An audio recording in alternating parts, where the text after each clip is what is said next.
시편 기자는 이렇게 놀라운 선언을 하고 있거든요. 37편 25절, 우리 함께 찬찬히 뜻을 생각하며 나는 의인이 맞나? 하나님이 나더러 의인이라 하셨는데 예수 그리스도로 인하여 의인된 나에게 어떤 약속이 되어 있는지 생각하시며 한번 읽어보겠습니다. 시작. 내가 어려서부터 늙기까지 의인이 버림을 당하거나 그의 자손이 걸식함을 보지 못하였도다. 아멘.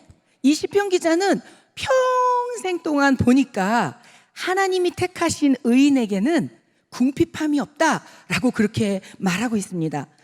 저희가 오늘 우리에게 일용할 양식을 주시옵고라는 이 기도를 할 수 있는 구약의 사건이 하나 있는데, 그것은 출애굽한 백성들이 40년간 광야에서 굶었습니까? 아닙니까?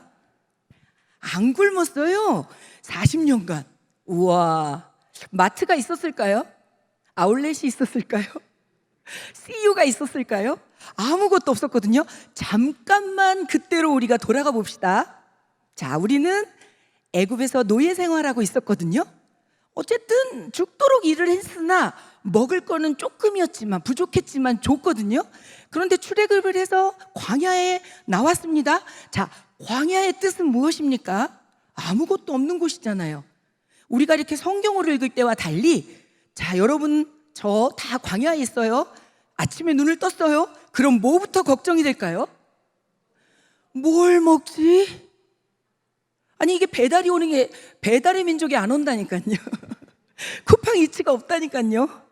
아무것도 없어요. 아침마다 눈을 뜨면서 그들이 맨 처음 생각했을 건 뭐라고요? 뭘 먹지? 그런데 40년간 누가 먹이셨습니까? 하나님이 무엇으로 먹이셨습니까? 만나의 원어가 이런 뜻이래요. 이건 뭐지? 그거래요. 이건 뭐지? 그래서 그걸 갖다가 아마 제 생각에는 맨 처음 날은 좀 이렇게 왕따 당하는 사람한테 먹여보지 않았을까? 이상할까봐, 쌉싸름할까봐, 먹고 혹시 뭐 이럴까봐 제일 왕따인 사람한테 먹였을 수도 있어요. 농담입니다. 뭐 구워서도 먹여보고, 튀겨서도 먹여보고, 밀어서 반죽해서도 먹여보고 막 이랬겠죠. 그런데 이게 하루만 내리고 말았습니까? 날마다 내렸습니다. 날마다 몇 년 동안요? 40년 동안이요. 그리고 그것이 가나안 땅에 딱 들어가가지고 거기서 소출이 나면서 안 내렸어요. 그때만 내렸어요. 매일 아침마다 내렸대요. 그런데 안 내린 날도 있었는데 언젠지 아십니까? 주일날. 그때 주일이라고 안 하고 그렇게 말했었죠. 근데 안식일 날은 안 내리니까 그날은 쫄쫄 굶었습니까? 아니요. 그럼 언제 몇 배가 내렸어요? 그 전날 몇 배가 내렸어요? 언제 먹으라고? 그래서 주일 아니라니까, 안식일. 그때는 안식일이라고. 네, 자꾸 청년 조심하세요. 네, 제가 더 잘 가르치겠습니다. 네. 안식일 날 놀게 하기 위해서 하나님은 어떻게 했다고요? 그 전날 2배를 내려서 안식일 날 일하지 않고도 먹여주었어요. 그걸 몇 년 동안? 네. 자, 이 중에 40세 이상 된 중에 난 정말 매일매일 하나님이 주시는 양식으로 먹었던 것을 고백합니다 하시는 분만 손 들어주시죠. 전 손 들었습니다.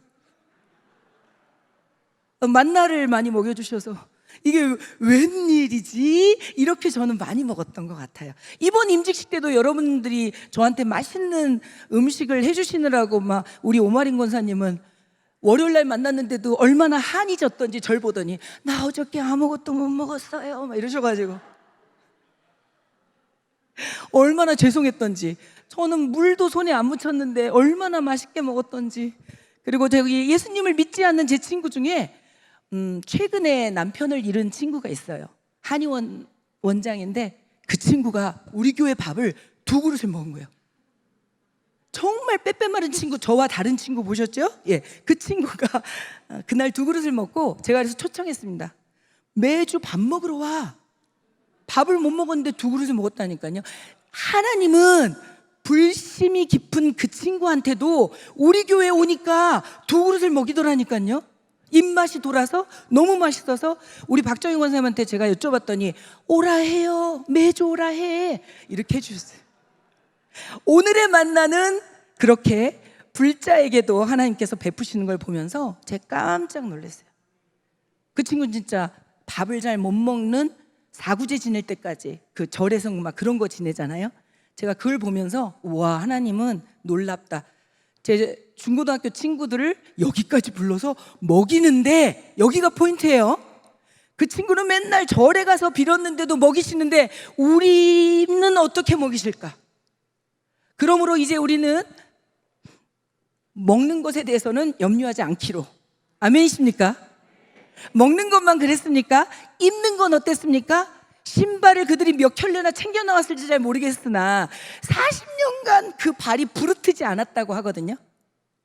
여러분, 저는 신발을 한 3년 신으면 뒤축이 닳아서 40년간 그걸 어떻게 인간의 지혜로 설명하겠습니까? 그런 하나님이 우리의 아버지신 줄로 믿습니다. 아멘. 그렇기 때문에 날마다 우리에게 일용할 양식을 주실 것을 알기 때문에 우리는 자고 일어나면서 아이고 뭐 먹지가 아니라 할렐루야 하면서 일어날 수 있을 줄로 믿습니다. 신약에서 우리 주 예수 그리스도께서 우리들에게 산상수훈 안에 3번이나 염려하지 말라. 우리가 염려하고 살 걸 아셔가지고 염려하지 말라고 말씀하세요. 하늘아버지가 있으니 우리 그 밑에 마태복음 6장 25절 제가 간략하게 해놓은 거 같이 읽을게요. 시작. 목숨을 위하여 무엇을 먹을까? 무엇을 마실까? 몸을 위하여 무엇을 입을까? 염려하지 말라. 예, 두 번째 염려하지 말라. 시작. 또 너희가 6장 28절 보여주세요. 시작. 또 너희가 어찌 의복을 위하여 염려하느냐? 들의 백합화가 어떻게 자라는가 생각하여 보라. 수고도 아니하고 길쌈도 아니하느니라. 마지막 또 한 번 염려하지 마. 3, 4번은 되게 우리에게도 익숙하잖아요. 3, 4번 예수님이 그렇게 하십니다. 시작. 그러므로 염려하여 이르기를 무엇을 먹을까? 무엇을 마실까? 무엇을 입을까 하지 말라. 어떤 특별한 대단한 기적과 같은 일을 가지고 우리한테 얘기했다면, 예를 들어 믿으실란가 모르겠지만 제가 선교회 하면서 15,000불이 그냥 들어온 적이 있거든요. 예. 그런데 매일 그런 일이 일어나진 않았어요. 딱 한 번. 그런데 이런 얘기를 써놓으시지 않고 하나님은 예수님을 통해 무엇이라 말씀하시냐면, 참새는 다 볼 수 있잖아요. 참새 못 보시는 분 전깃줄에 가보시면 많이 거기에 일렬 종대로 서 있습니다. 예. 참새 보라고 그랬고요, 들의 백합화를 보라고 그랬잖아요. 그러니까 누구나 일상 속에서 볼 수 있는 것으로 약속하시고 딱 리마인더, 생각할 수 있게 해주시는 거예요. 그러니까 새가 나는 걸 보여주시거든. 무슨 뜻이라고요? 걱정 마. 쟤네들이 무슨 일에서 먹고 사냐? 걱정 마. 꽃을 보면서 우와 이쁘다. 걱정 마. 옷은 내가 대줄게. 이런 거예요. 이런 거예요. 저는 손주가 5이 있는데 메릴랜드에 있는 연년생 남자의 셋이 지오주오 시오사서 저는 생략해서 지주씨 이렇게 부릅니다. 우리 지주씨는 7시쯤이면 일어나요. 일어나자마자 엄마 아빠한테 뭐라 그러는지 아실 수 있어요? 배고파요. 물론 영어로 합니다. I'm hungry 이렇게. 그렇지만 동시통역을 해드리겠습니다. 배고파 아빠 밥 줘. 목말라 엄마 주스 줘 이러거든요. 걔네들이 뭘 합니까? 맡겨놓은 돈이 있습니까? 무엇 때문에 그렇게 요청할 수 있죠? 아버지니까, 엄마니까. 우리가 그렇게 하나님 앞에 요청하기를 원하는데 지주씨는 한 번도 의심하는 걸 못 봤어요. 저한테 와서 할머니 오늘은 엄마 아빠가 저에게 밥을 주실까요? 아무래도 그것이 염려되어 내려가서 요청하기가 두렵습니다. 이런 적이 없어요. 얘네들은 눈 뜨면 바로 지네 엄마 아빠한테 뛰어가서 어제와 동일하게 오늘도 먹여주시려니 하거든요. 근데 우리는 가끔 통장의 잔고가 좀 내려가면 세계가 미국 무슨 물가가 8점 이렇게 하면 막 이러면서 오늘은 안 먹여주실 것 같고 뭐 1년간은 못 먹여주실 것 같고 이렇게 하나님을 그래서 우리 지주씨가 가끔은 저보다 낫다 생각을 해요. 통장 없는 니들이 참 좋겠다. 제가 이런 생각을 해요. 잊지 마십시다.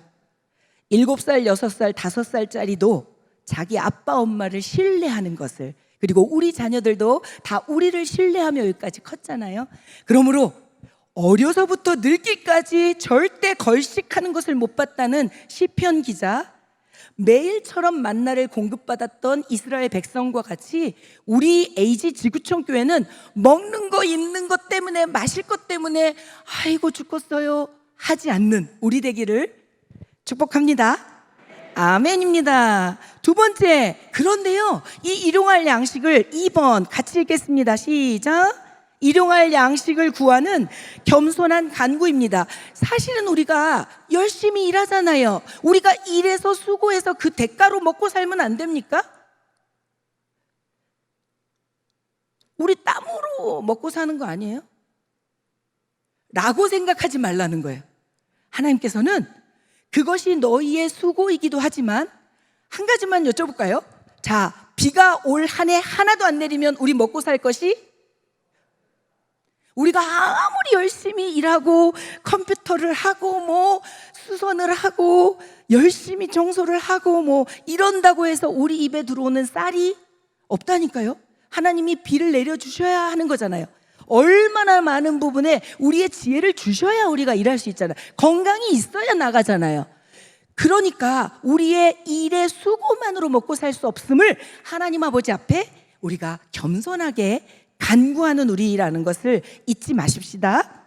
그리고 특별히 이 양식이라고 말할 때는 음식만 말하는 것이 아니라 우리가 생명을 유지하는 데 있어서 필요한 모든 것을 말씀하십니다. 우리가 좋은 사람을 만나야 하루를 행복하게 살 수 있고 삶의 의미를 알아야 정말 매일매일이 가치 있잖아요. 그런 것들까지도 우리 하나님께서 우리에게 부여하십니다. 여기서 문제는요, 일용할 양식을 구해야 하는데 우리가 자꾸만 하나님보다 내가 하려는, 내가 어떻게 해서든지 나의 안전과 미래에 대한 것을 확보하고자 하는, 그렇게 됐을 때 안심하는 그러한 어리석음이 우리에게 있단 말이죠. 그래서 거기 보시면 누가복음 12장 15절로부터 21절에 예수님께서 비유를 드시는데요, 간단히 말하면 이거예요. 이 사람은 이미 부자예요. 엄청 부자예요. 일단 부러워요, 그죠? 좋겠다. 그런데 게다가 아주 풍성한 소출을 얻게 돼요. 더 부럽다. 우리 이렇게 생각한단 말이죠. 그런데 그분이 생각하는 거예요. 우와, 이거를 잘 보관해야지 내가 평생 먹고 살 수 있으니까 지금 있는 창고를 헐고 더 큰 창고를 지어서 거기다 잘 쌓아놓고 온도하고 습도를 제대로 맞춰줘야지. 그러면 주구장창 내 자손까지도 잘 먹고 이렇게 투자할 생각을 합니다. 그런데 여러분, 누가복음 12장의 결론은 무엇이라고 말하는지 우리 같이 한번 19절 20절을 하나님이 뭐라고 이 사람에게 말하는지 읽어보겠습니다. 시작. 또 내가 내 영혼에게 이르되 영혼아, 여러 해 쓸 물건을 많이 쌓아두었으니 평안히 쉬고 먹고 마시고 즐거워하자 하리라 하되, 하나님은 이르시되 어리석은 자야, 오늘 밤에 내 영혼을 도로 찾으리니 그러면 내 준비한 것이 누구의 것이 되겠느냐 하셨으니. 아멘. 그러므로 그 부자 생각에는 자기가 부자인 것도, 풍성한 소출이 많아진 것도, 그리고 곳간을 새로 지을 능력이 있는 것도 다 자기의 재능과 소유라고 생각하지만 하나님은 그렇지 않다고 하시는 거죠. 하나님께서 이 모든 것을 베풀어 주셨음을 우리 매일 인정하는 우리가 되었으면 좋겠습니다. 그러므로 오늘의 일용할 양식을 내 힘으로, 내 수고로, 내 땀으로만이 아니라 오직 그 모든 은혜를 베푸시는 하나님께 매일 구하는 주기도문은 엄청 큰 진리를 우리에게 가르쳐주고 계십니다. 하루하루를 그 생명과 미래의 어떠함을 내가 구축하는 것이 아니라 하나님께 맡겨드리는 기도인 것입니다. 마지막 세 번째로 같이 한번 읽겠습니다. 이 기도는 자족과 절제하며 이웃과 나누며 살겠다는 서원입니다. 네, 그 밑에 있는 구절을 우리가 한번 제가 같이 읽어보려고 하는데요. 자막으로 한번 앞을 보시면서 나는 정말 이렇게 기도하고 있나 생각하시며 읽겠습니다. 여기에 나오는 오늘과 일용할이라는 어구는 같이 읽겠습니다. 오늘 지금 여기에서 보통 사람으로 사는데 필수적인 것을 기도하고 그 이상을 탐내지 않는 지혜를 가르칩니다. 디모데전서 6장 7, 8절은 어떻게 얘기하고 있냐면요, 우리가 이 세상에 태어날 때 뭘 가지고 나왔습니까? 어머님들, 우리가 애 낳았더니 그 애가 먹을 거 어느 정도 이렇게 꽤 차고 나오는, 입을 옷을 조금 몇 벌은 갖고 나왔던가요? 아니요, 아무것도 가지고 온 것이 없습니다. 또 세상 떠날 때 여러분, 아무것도, 아무리 부자라도 아무것도 가져갈 수 없다고 예수님은 디모데전서를 통해서 우리에게 가르치시면서, 그러면서 사도 바울의 말을 통해서 무엇과 무엇이 있은즉 족한 줄로 알라고 그랬는데 뭐예요? 먹을 것과? 네, 맞습니다. 먹을 것과 입을 것이 오늘 있으셨습니까? 오늘 드셨습니까? 식사? 오늘 다 옷 입고 계시죠? 그러면 성경은 자족하라고 말씀하십니다. 이것이 있으면 하나님께 감사하라고 그렇게 말씀하고 계십니다. 잠언에서는 어떤 한 분이 이렇게 기도합니다. 아굴이란 분이 이렇게 기도합니다. 잠언 30장 8, 9절. 우리도 이렇게 기도할 수 있는 사람이 되면 좋겠습니다. 시작. 나를 가난하게도 마옵시고 부하게도 마옵시고 오직 필요한 양식으로 나를 먹이시옵소서.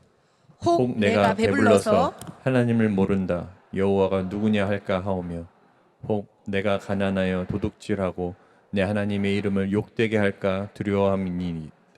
아멘. 적당한 것을 하나님께 구하고 있습니다. 너무 내가 감당할 수 없는 부를 가졌을 때 오히려 하나님을 모른다, 내가 내 재물이 우상되어서 나의 부요함이 우상되지 않도록, 그러나 너무 가난하여서 도둑질하게 돼서도 하나님께 누가 되니까 적절한 만큼 우리의 믿음의 분량대로, 또 우리가 은사대로, 또 우리가 앞으로 하나님께 그 나라와 의를 위하여 사용할 수 있는 그만큼을 주님께서 우리에게 주실 줄로 믿습니다. 그러므로 우리 누가복음에 있는 그 어리석은 부자를 부러워할 것이 아니라 오늘 이 주기도문대로 오늘 우리에게 일용할 양식을 주옵시고, 이것이 우리의 하나님께 드리는 재물에 관한 기도가 되었으면 좋겠습니다. 아멘이십니까? 아멘입니다. 그런데도 불구하고 하나님께서 더 주시는 분들이 있어요. 덜 가지신 분들이 있어요. 그분들에 대하여는 우리 사도 바울이 만나, 우리 아까 얘기했잖아요. 근데 희한하게 만나를 거두러 나가는데 어떤 사람은 더 많이 구하는 사람이 있겠죠. 더 많이 거두는 사람. 우리 교회에도 손이 되게 빠르신 분들이 계세요. 저보다 한 2배는 거뒀었을 거예요. 그때 같이 광야 나갔으면 저는 요만큼 한데 손 빠르신 우리 권사님들은 2배로 거뒀을 것 같아요. 어떤 사람은 많이 거두고 어떤 사람은 작게 거뒀거든요. 근데 오멜로 재어보니까 누구도 남거나 부족함이 없이 자기 필요한 만큼 각자 다 먹을 수 있게 해주셨대요. 그러므로 초대교회의 예를 보면 우리 이 고린도 후서에 나와 있는 것처럼 조금 더 많이 가진 사람이 조금 부족한 사람에게 줌으로써 평균을 만드는 거다, 균등하게 하려 합니다 라고 얘기하시거든요. 그러면서 제가 되게 재밌게 읽었던 건 그 사도 바울이 누구를 손해보게 하려는 게 아니야. 충분한 사람이 부족한 사람에게 나눠주고 후에라고 이렇게 표현해요. 그 다음에는 또 이 충분해진 사람이 또 다른 부족한 사람을 계속 도와주면서 균등하게 부의 재분배가 일어나도록 그렇게 하기를 하나님께서 원하시는 거예요. 그래서 내가 많이 가진 분, 우리 안에도 많이 있으시잖아요. 조금 많이 가지신 분들이 얼마나 하나님의 그 귀하신 것을 받았으므로 나누시는 일들이 우리 안에 많이 있잖아요. 얼마나 하나님께서 기뻐하실까 그 생각을 합니다. 자, 우리 오늘 4번의 네 번째 청원에 1번, 2번, 3번만 한 번씩 읽고 다섯 번째 청원으로 넘어가겠습니다. 자, 오늘 우리에게 일용할 양식을 주시옵고라는 청원의 첫 번째 의미는 뭐라고요? 시작. 하나님을. 두 번째, 일용할 양식을 구하는 세 번째, 자족과 절제하며 이웃과 나누며 살겠다는 서원입니다. 아멘. 이제 다섯 번째 청원은 어쩌면 우리한테 살짝 마음에 어려움이 있을 수도 있어요. 첫 번째, 우리가 먼저 그 5번에 있는 다섯 번째 청원을 보라색 글씨를 읽도록 하겠습니다. 읽으시면서 혹시 이게 나한테 불편하면 왜 불편한지 생각해 봅시다. 시작. 우리가 우리에게 죄 지은 자를 사하여 준 것 같이. 네, 이거를 읽을 때 오해하기가 쉽잖아요. 내가 나한테 죄 지은 자를 사하여 준 것을 근거로 해서 하나님, 내가 이렇게 죄를 사해 줬어요. 그러니까 내 죄도 사해 주세요. 이런 것 같잖아요. 마치. 그런데 그 뜻이 아니고요. 정말 신약 성경, 특별히 사도 바울의 편지에 아주 능하신 귀한 교수님이 이렇게 말씀하셨더라고요. 여기서 말하는 죄라는 것은 빚을 뜻한대요. 빚진 것. 그런데 그 빚진 것에 대해서 하나님께서는 우리의 모든 빚을 다 청산해 주셨죠. 그걸 먼저 우리로 하여금 생각하고 인정하라는 거예요. 근데 이 말씀은 우리 정말 십자가 복음이 나올 때마다 들었는데 정말 그렇게 생각하십니까? 제가 그러기 위해서 나중에 3번의 비유가 나오는데 그걸 먼저 땡겨서 말씀을 드리면, 마태복음엔 이 비슷한 비유를 통해서 죄 용서할 것을 말씀하시는데요. 거기 보면 1만 달란트 빚진 자 비유가 나오잖아요. 그거를 탕감해 주신단 말이죠. 우리 하나님이 우리에게 그렇게 해주셨단 말이죠. 근데 1만 달란트가 얼마나 되는 돈인지 혹시 아십니까? 그때 갈릴리와 베레아 지방에 있는 모든 백성들이 1년 동안 로마 정부에 바친 그 세금이 200달란트밖에 안 돼요. 200달란트밖에 안 돼요. 갈릴리와 베레아 지방의 모든 주민들이 1년 동안 로마 정부에 낸 달란트, 그 세금이 얼마라고요? 200달란트밖에 안 돼요. 그럼 10,000달란트를 빚졌다는 것은 무슨 얘기예요? 한 개인이 자기 주인에게 10,000달란트를 빚졌다는 것은 무슨 얘기예요? 상상할 수 없는, 절대 갚을 수 없는, 무엇으로도 불가능하게 그렇게 빚을 졌다는 거잖아요. 우리가 하나님 앞에 정말 그러한 빚을 졌는가? 거기서부터 우리는 생각해야 할 것 같습니다. 정말로 우리가 하나님 앞에 빚진 자인 것은 우리는 하나님을 몰랐던 자였잖아요. 하나님을 인정하지 않았잖아요. 두 번째, 우리는 우리가 죄 지은 것도 모르고 내 마음대로 살았잖아요. 그런데 그러한 우리를 구하시기 위하여 하나님께서 누구를 주셨습니까? 그 예수님은 하나님께 최고로 중요한 자가 아닙니까? 그렇게 아들을 희생시키시면서까지 우리의 빚을 탕감해 주셨다. 다시 말하면 우리가 아무것도 한 것 없는데 하나님께서는 값없이 은혜를 베푸셨고 자비를 베푸셨고 긍휼을 베푸셨고 사랑해 주셨다는 것. 여기서부터 시작해야지 뭐 이 구절 때문에 우리가 우리에게 죄 지은 자를 사여 준 것 같이, 그러니까 마치 내가 누구를 많이 용서한 거를 가져다가 하나님 제가 이렇게 용서했잖아요, 그러니까 내 죄 용서해 주세요, 이 뜻이 아니라는 거예요. 헬라어 원어의 문법적인 뜻으로. 근데 그 얘기를 다 하면 저도 머리가 아파서 그래서 1번 이 다섯 번째 청원은 빨간 글씨로 우리 한번 읽겠습니다. 무엇을 인정하는 기도입니까? 시작. 하나님의 자비로, 아멘. 하나님의 자비로 누가 죄사함을 받았다는 인정입니까? 내가, 우리가, 그러한 사람들이 올리는 기도입니다. 이것이 없다면 그 뒤는 기도할 수도 없어요. 기도하고 싶지도 않고 기도할 마음도 내키지 않는 거예요. 문제는 1만 달란트라는 절대로 청산할 수 없는 빚을 우리는 탕감받았다. 누구에게? 하늘 아버지께. 값을 하나도 치르지 않고. 자, 두 번째, 그렇기 때문에 같이 읽겠습니다. 시작. 하나님께 죄 용서를 요청하는 동시에 이웃의 죄 용서를 서약하는 기도입니다. 이 기도는요, 이런 거예요. 하나님, 우리 죄 용서해 주세요. 그와 동시에 저도 다른 나에게 빚진 자들을 용서할게요 라는 의미입니다. 잠깐만 집중해서 들어봐 주세요. 만약 그렇지 않다면 제가 제일 눈이 마주친 김보경 권사님한테 제가 뭔가 화가 나 있다 칩시다. 김보경 권사님이 저한테 빚을 지고 죄를 졌다고 제가 생각해 봐요. 근데 제가 하나님 죄 용서해 주세요 라고 말하는데 속으로 저 김보경 권사 언젠가는 내가 꼭 복수해야지, 미워하는 마음을 갖고 얘기를 하면 하나님께서 들으실 때 이것은 용서조차 구하지 않는 거잖아요. 이 죄에 대해서는 용서조차 구하지 않는다. 이 말씀 이해 가십니까? 다른 죄는 용서해 주실 수 있으나 이 죄를 어떻게 용서할 수가 없으세요? 맞죠? 제가 원하지 않는 거잖아요. 김보경 권사를 미워하는 이 죄만큼은 꺼내지도 않고 해결도 안 하고 용서도 안 받겠다는 그런 마음이잖아요. 그렇기 때문에 제가 거기에 그렇게 썼어요. 용서 없는 용서 청원은 헛된 기도이기 때문입니다. 그래서 그것을 쓴 것입니다. 우리가 하나님 아버지 앞에 죄를 용서해 주세요 할 때 우리의 모든 죄를 하나님께서 사해 주고 싶으신데 이웃을 용서하지 않고 원한을 갖고 미워하고 나중에 어떻게 해서든지 갚아주고자 하는 마음이 있다면 하나님은 그 마음을 다 아시기 때문입니다.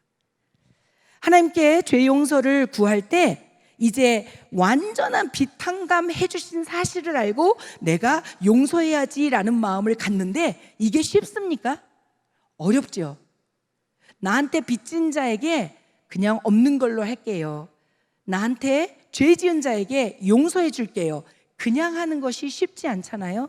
그래서 예수님은 또 한 번 마태복음 18장에서 아까 말씀드린 1만 달란트 빚진 종을 탕감해 줬는데 겨우 100데나리온 자기한테 빚진 자한테 목을 잡고 너 그거 돈 갚아 그러는 사람에게 하나님은 어떻게 말씀하시는지 보도록 하겠습니다. 마태복음 18장 32절부터 34절입니다.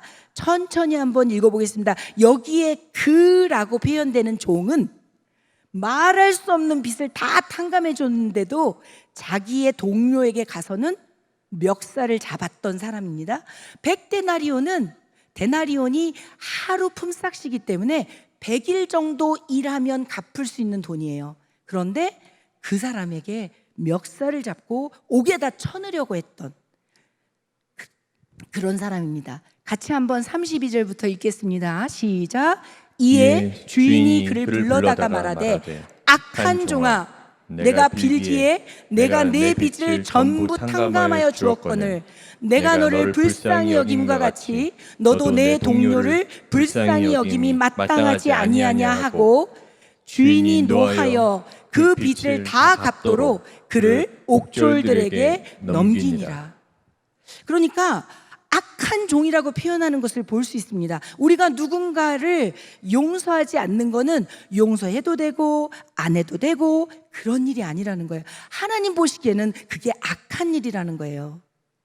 지금 이 순간에 우리 마음 가운데 성령께서 혹시라도 우리에게 빚진, 우리에게 죄 지은 누군가를 향하여 우리가 원한을 품고 있거나 증오하는 마음이 있거나 후일에 꼭 복수하겠다거나 네가 나한테 행한 대로 갚아줄 거야 라는 마음을 갖고 있다면 오늘의 이 교훈을 통해 우리에게 다시 한번 말씀해 주고 있습니다.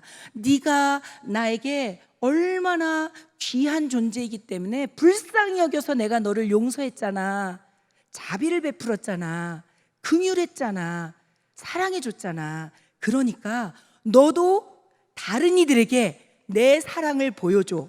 내 자비를 베풀어. 나의 긍휼을 흘려보내 라고 말씀하시는, 다시 말하면 3번 우리 같이 읽겠습니다. 빨간 글씨 시작. 죄 용서의 은혜를 이웃에게 전달하고자 결단하는 기도입니다. 우리가 누군가를 용서할 때 하나님께서 내 죄를 용서해 주셨기 때문에 당신의 죄를 제가 용서할 수 있는 겁니다. 내 안에는 선한 마음이 없으나 선하고 신실하신 하나님께서 나를 용서하신 그 은혜 때문에 당신을 용서할 수 있는 것이랍니다 라고 말할 수 있는 우리가 되기를 소원합니다. 제가 한때 저희 아버지에 대하여 마음이 어려운 적이 있었어요. 저희 아버지가 욕심이 많으셔서 저를 1년 일찍 학교를 가게 하셨을 뿐만 아니라 아주 많은 시간 동안 저에게 제가 생각하기에는 무리할 정도로 굉장히 이렇게 잘해야만 하고 성취해야만 하고 이렇게 많이 요구하셨어요. 그래서 그게 좀 저한테 어려웠는데 아빠는 늘 그런데 저한테 그렇게 말씀하셨어요. 아버지가 13살 때 조실부모 하셨고 그렇게 자수성가 하셨기 때문에 너한테 먹을 거 입을 거 뭐 공부 이런 거 학비 걱정 안 하게 해줬는데 왜 전교 1등을 못하니? 맨날 이러셨거든요. 그런데 제가 그러다 보니까 아버지 앞에서는 반항하지 않았는데 제 마음 안에 아버지에 대한 그런 분노가 제 안에 있었어요. 그런데 1999년에 제가 미국을 들어가게 되는데 자꾸 하나님이 그 생각을 나게 하시는 거예요. 대치동 사랑교회에 제가 사역할 때였는데요. 그 생각을 자꾸 나게 하시면서 네가 미국 들어가기 전에 아빠하고 화해했으면 좋겠다. 그래서 제 마음에 아니 아빠한테 제가 뭐라고 이렇게 대들거나 반항한 적이 없는데요. 그랬더니 하나님께서 저한테 그런데 네 마음이 나한텐 보이는데 하신 거예요. 그래서 제가 하나님한테 기도했어요. 하나님, 저는 아빠한테 용서할 마음이 잘 안 생기고 아빠가 저한테 했던 말들이 저한테 굉장히 상처가 돼서 그러고 싶지 않아요. 제가 이제는 30대 후반인데 그때만 해도 30대 후반이었어요. 30대 후반인데 그냥 없던 일로 넘어가면 안 될까요? 제가 그렇게 기도했거든요. 근데 하나님이 그 가을 부흥회 때 제가 겨울에 미국을 들어가는데 부흥회 때 그냥 뜨겁게 기도하고 다른 것 때문에 기도하고 있는데요. 놀랍게도 저희 아빠 13살 때 모습을 보여주시는 거예요. 전 사실 우리 아빠 13살 때 사진을 본 적도 없는데 너무 분명한 거예요. 우리 아빠. 근데 아빠가 우리 아빠의 아버지와 어머니를 잃고 정말 많이 힘들고 누추하고 소망 없는 모습으로 길을 걷는 모습을 그냥 저에게 보여주시더라고요. 근데 그때 제 마음에 그 긍휼함이 확 오면서 아빠가 얘기했던 것들이 다 무슨 얘기인지 알겠는 거 있죠. 그래, 나는 먹고 살 걱정은 안 했는데 아침에 일어났을 때 우리 아빠가 늘 먹여줄 걸 믿었는데 우리 아버지는 그 사람이 없었구나. 그리고 그 하나님이 없었구나. 얼마나 가엾었나. 그게 저한테 오니까 아빠가 저한테 말씀하셨던 상처들이 치유되면서 제 마음으로 용서가 되었어요. 그래서 아빠를 미국에 가기 전에 마지막 만날 때는 그러한 안에 있는 깊은 상처들 없이 아버지를 대할 수 있었던 것 같아요. 제가 이 말씀을 드리는 이유는 그때 제가 아버지한테 그렇게 말씀드렸어요. 아빠, 제가 사실은 겉으로 말하지 않았지만 마음 안으로 아빠에 대한 불만과 불평과 섭섭함과 상처가 있었어요. 그런데 이러이러한 이유로 아버지를 제가 지금은 정말 그 부분에 있어서 용서하게 되었어요. 아빠 꼭 예수님 믿게 되시면 좋겠어요. 제가 그렇게 말하고 미국을 갔거든요. 그때 제가 느낀 거예요. 아, 나는 정말 용서할 능력이 없는 부족하고 어떤 면에선 이기적인 사람이구나. 두 번째, 하나님께서는 그런데 다 하실 수 있구나. 어떨 때 내가 순종하고 싶은데 마음이 잘 움직여지지 않아서 기도했을 때. 그런데 이 네 가지 비결이 지난번 우리 임직식 때 국제 총재님이 말씀해 주신 거 똑같은 거 아세요? 그때 뭐라고 하셨죠? 임직한 우리 모두에게 첫 번째, 우리는 부족합니다. 두 번째, 그러나 하나님은 뭐든지 하실 수 있습니다. 세 번째, 그래서 제가 순종하렵니다. 네 번째, 기도함니 하나님 이 일을 이루시옵소서. 이렇게 네 가지 우리가 배운 그대로 제가 그때 했었구나 이번 주에 생각하게 되었습니다. 이 시간에 우리 기도하려고 하는데요. 기도하기 전에 아무것도 두려워 말라 하는 찬양을 하려고 합니다. 여러분, 오늘 우리는 우리가 생명을 유지하는 데 필요한 모든 물질적인 것들 또 관계적인 것들, 그것에 관하여 하나님께서 들어주시겠다고 약속하신 말씀을 들었습니다. 우리가 이 시간 혹시라도 두려워하는 마음, 놀라는 마음, 겁나는 마음이 있다면 이 찬양 안에 같이 담아서 하나님께서 하실 것이죠. 오늘도 그래서 이 말씀 듣게 하셨죠. 맞습니다. 그렇게 우리의 신앙을 담아 고백하며 찬양하도록 하겠습니다. 아무것도 두려워 말라.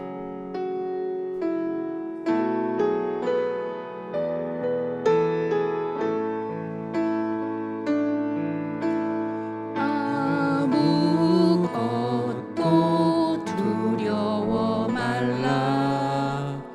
주 너의 하나님이 지켜주시네. 놀라지 마라. 겁내지 마라. 주님 나를 지켜주시네. 한 번 더 아무것도 두려워 말라. 주 너의 하나님이 지켜주시네. 놀라지 마라. 어떤 상황에도 겁내지 마라. 왜냐하면 주님 나를 지켜주시네. 우리는 부족하고 연약하여서 내 마음이 힘에 겨워 지칠지라도 주님은 우리를 지켜주십니다. 그는 신실하고 약속을 지키시는 분이십니다. 세상이 어떻게 변할지라도, 그러나 주님 나를 지켜주시네. 고백합니다. 주님은 나의 산성, 주님은 나의 산성, 주님은 나의 요새, 주님은 나의 요새, 주님은 나의 소망 되십니다. 주님은 나의 소망, 나의 힘이 되시며, 주님은 나의 산성, 주님은 나의 산성,